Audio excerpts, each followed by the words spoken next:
Assalamualaikum warahmatullahi wabarakatuh. Pertemuan kedua untuk studi kelayakan bisnis praktikum akan membahas tentang manfaat dari studi kelayakan bisnis. Diharapkan dengan mempelajari ini, mahasiswa dapat mendefinisikan tentang manfaat studi kelayakan bisnis bagi pihak-pihak yang berkepentingan.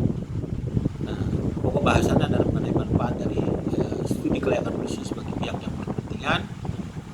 Pokok bahasanya manfaat studi kelayakan bisnis bagi pemerintah, studi kelayakan bisnis bagi investor, dan studi kelayakan bisnis bagi kreditor. Yang pertama saya ingin menjelaskan tentang manfaat studi kelayakan bisnis bagi pemerintah. Pemerintah sangat berkepentingan dengan manfaat dari katakanlah suatu proyek bagi perekonomian. Misalnya proyek ini bisa nantinya membantu menghemat devisa atau juga menambah devisa, atau bisa saja juga untuk memperluas lapangan kerja.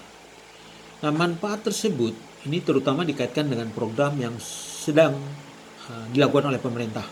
Misalnya sedang menggalakkan ekspor non migas, maka kegiatan atau proyek orientasi ekspor yang tidak atau sedikit menggunakan komponen impor atau lebih ini bisa diterima oleh pemerintah, sehingga nantinya akan bisa mendapatkan berbagai fasilitas dari pemerintah, misalnya pajak, ada jalur prioritas ya, atau ada kebijakan lainnya yang berupa bagaimana pemerintah melindungi investasi yang sedang dikembangkan dengan menerapkan biaya masuk impor yang lebih tinggi. Tindakan pemerintah untuk meningkatkan profitabilitas ekonomi dari proyek itu bisa berupa larangan impor, misalnya bagi barang-barang tertentu, atau juga meningkatkan biaya masuk impor, dan bisa juga tindakan-tindakan lain yang intinya adalah untuk mencegah pengeluaran devisa yang berlebihan. Selain itu tentunya penilaian proyek membantu pemerintah dalam memutuskan pengalokasian devisa, yaitu mengalokasikan dana untuk mengimpor barang-barang modal, misalnya barang-barang untuk mesin-mesin ya, kemudian bahan penolong ataupun juga bahan baku.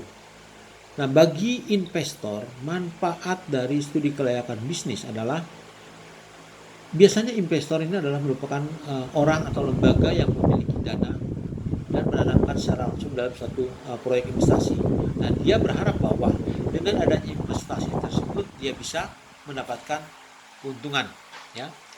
Nah, di sini para investor tentunya berharap bahwa proyek yang akan dibiayainya ini harus benar-benar dipersiapkan dan harus layak, baik dari sisi teknis, ekonomis, maupun keuangan. Oleh karena itu, diperlukan suatu studi kelayakan bisnis agar investor itu yakin bahwa apa yang akan ditanamkan itu benar-benar bisa menguntungkan. Dan oleh karena itu biasanya seorang atau investor bisa juga meng-hire atau menyewa tenaga orang ya, berupa konsultan ya.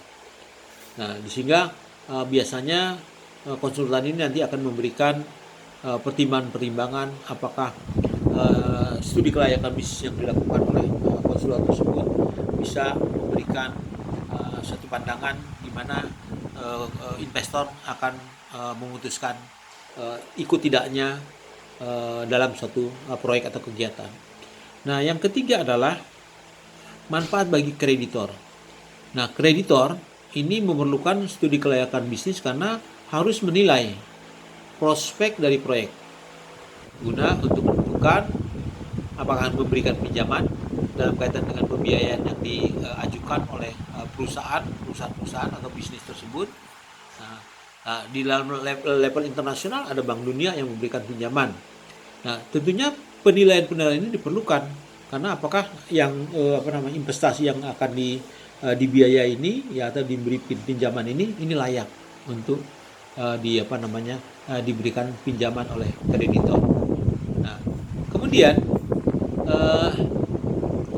ada hal yang juga penting untuk diketahui bahwa salah satu bentuk kreditor di dalam pembiayaan untuk suatu investasi Ada seperti lembaga keuangan pembangunan yang dalam hal ini memiliki tujuan untuk menyediakan dana penjamin untuk biasanya jangka panjang ya, tapi juga ada yang jangka menengah dan juga bagi kegiatan-kegiatan atau usaha-usaha yang produktif ya.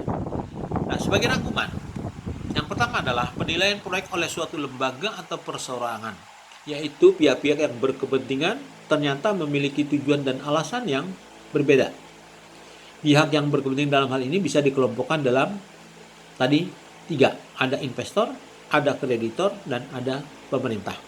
Pada prinsipnya, tujuan ketiga pihak tersebut di dalam menilai proyek adalah membantu pengambilan keputusan agar tidak terjadi kesalahan di dalam pengambilan keputusan.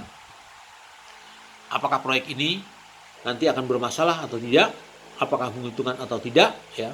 Dan oleh karena itu penting sekali studi kelayakan bisnis ini bagi ketiga kelompok tadi ya, investor, kreditor, dan pemerintah. Demikian, terima kasih.